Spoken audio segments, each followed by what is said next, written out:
The hybrid combat sport known as martial arts combines elements of boxing, wrestling, judo, jiu-jitsu, karate, Muay Thai and other fighting styles. Even though MMA was first criticized for being a bloody, violent sport without regulations, it eventually lost its raw reputation and became one of the fastest growing spectator sports in the world. With all 50 states in the United States and numerous other countries approving MMA events. And in today's video, we're going to be delving deep into the origins of MMA. So without further ado, let's get straight into it. In ancient Greece, there was a sport called pancration, which featured grappling and striking skills similar to those found in modern day MMA. Pancration was formed by combining the already established wrestling and boxing traditions and was first featured in the 33rd Olympiad in 648 BC. All strikes and holds were allowed with the exception of biting and gouging, which were banned. The fighters called pancreates fought until someone could not continue. All signaled submission by raising their index finger. There were no such thing as rounds during this time. Now we are going to jump all the way to the 19th century and talk about catch wrestling. Catch wrestling appeared in the late 19th century, combining several global styles of wrestling, including Pehet Lewani. If I butchered that, I'm sorry. Catch wrestling went on to greatly influence modern MMA. No holds barred fighting reportedly took place in the late 1880s, presenting the style of catch wrestling, and many others met in tournaments throughout Europe. In the United States, the first major encounter between a boxer and a wrestler in modern times took place in 1887 when John L. Sullivan, then heavyweight world boxing champion, entered the ring with his trainer, wrestling champion William Mordon. But I would say it's the mid-20th century where we begin to see massive change anyway. And one of the massive figures that helped with this change was Bruce Lee. Bruce Lee played a crucial role in shaping the ideology that would eventually lead to the development of MMA. Lee's philosophy, known as Jeet Kune Do, emphasized the practicality and efficiency of techniques. Lee believed in adapting and incorporating the most effective elements from different martial arts systems. Lee's ideas laid the groundwork for the evolution of martial arts beyond traditional boundaries. I would say that the Muhammad Ali versus Antonio Inoki was the first match that introduced people to the world of MMA, the major event that took place on June 26, 1976. This battle was a unique and historic event that brought together two champions from different combat sports.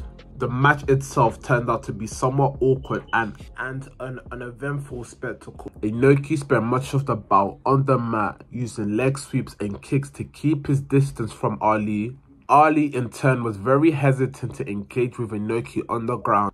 The lack of action frustrated the audience, with the fight ending up in a draw. Regulated mixed martial arts competitions were first introduced in the United States by C3 Productions Incorporated. Its first competition, called Tough Guy Contest, was held on March 20th, 1980 in New Kensington, Pennsylvania. During that year, the company renamed the brand to Super Fighters and sanctioned 10 regulated tournaments in Pennsylvania. Pennsylvania State Senate passed a bill known as the Tough Guy Law that specifically called for prohibiting tough guy contests or battles of brawlers contests. In 1993, the sport was reintroduced to the United States by the Ultimate Fighting Championship. UFC promoters initially pitched the event as a real-life fighting video game tournament, similar to Street Fighter and Mortal Kombat. Hey, show me who did it. She kinda bad though. Is that Frost? The sport gained international exposure and widespread publicity when jiu-jitsu fighter Roy Gacy won the first Ultimate Fighting Championship tournament, submitting 3 challenges in a total of 5 minutes, sparking a revolution in martial arts. The sport's brutality raised a lot of concern, Politicians like John McClane famously called MMA human cockfighting and sought to have the sport banned. In 2001, new UFC management created rules to make the sport less dangerous. It added weight classes, rounds, and time limits, and extended the list of fouls in the ring. The revamped UFC no longer featured mostly brawlers. New fighters were more skilled as boxers, wrestlers, and martial arts practitioners were forced to train extensively and remain in peak condition to perform well. In the United States, the sport came under regulation by the same bodies that govern the sport of boxing, including the Nevada State Athletic Commission and the New Jersey State Athletic Control Board. The sport reached a new peak of popularity in North America in December 2006 when a rematch between UFC light heavyweight champion Chuck Liddell and former champion Tito Ortiz rivaled the pay-per-view sales of some of the biggest boxing events of all time, with 1 million pay-per-view buys. In 2007, Zuffa, the owners of the UFC promotion, bought the Japanese rival MMA brand Pride Fighting Championship, merging the contracted fighters under one promotion. The introduction of female fighters in the UFC marked a historic moment, with Ronda Rousey versus Liz Camacho being the first ever women's fight in UFC history. Ronda Rousey became the first UFC women's bantamweight champion, paving the way for female fighters like Amanda Nunes and Valentina Shevchenko to showcase their skill on the grandest stage. Shut your fucking mouth, you'll do nothing. You'll do fucking nothing. Conor McGregor brought a new level of excitement and attention to the UFC. His charisma, trash talking, and fighting skills made him a global superstar. Count to 10, both of you gentlemen, if you don't mind, just if you wouldn't mind counting to 10. Nate can only count to 5. 10. No. Until this day, the Khabib versus Conor McGregor fight is still the UFC highest pay-per-view match with 2.4 million pay-per-view buys.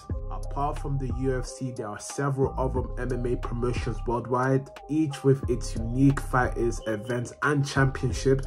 One of their biggest competitors being One Championship. The journey of MMA from the ancient practices of pancration in Greece, pioneering vision of Bruce Lee and the Gracie family. MMA has been a tale of adaptation, innovation, and the relentless pursuit of effectiveness in hand-to-hand combat. But anyway guys, I really hope you guys enjoyed this video. Make sure to like, comment, share, and subscribe. Thank you guys for everything. You know I love you guys, and I'll catch you guys in the next one, yeah?